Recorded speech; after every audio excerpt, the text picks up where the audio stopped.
ওপার বাংলা রঙ্গমঞ্চের জনপ্রিয় অভিনেত্রী মিমি চক্রবর্তী। অভিনয় নিয়ে বেশ ব্যস্ত সময় পার করছেন এই অভিনেত্রী। তবে অবসর পেলেই ব্যাগ গুছিয়ে বেরিয়ে পড়েন বিশ্ব ভ্রমণে। সম্প্রতি গিয়েছিলেন সমুদ্র সৈকতে।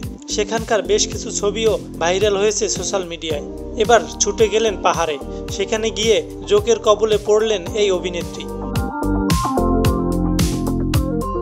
27 মে নিজের ইনস্টাগ্রামে একটি ভিডিও পোস্ট করেন মিমি চক্রবর্তী। পোস্ট করা ভিডিওতে দেখা যায় বৃষ্টি ভেজা জঙ্গলে হাঁটছেন মিমি। হঠাৎ জুতা খুলে দেখেন জোক।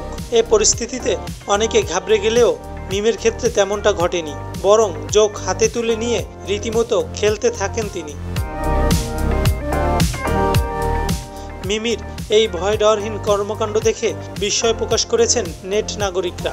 অনেকে উদ্বেগ প্রকাশ করে সোশ্যাল মিডিয়ায় লিখেছেন, তোমার ভয় লাগছে না? অন্য একজন লিখেছেন, তোমার তো একটুও ভয় নাই। মিমি চক্রবর্তী অভিনীত সর্বশেষ মুক্তিপ্রাপ্ত সিনেমা আলাপ। এতে মিমির বিপরীতে অভিনয় করেন অভিনেতা আবির চ্যাটার্জি।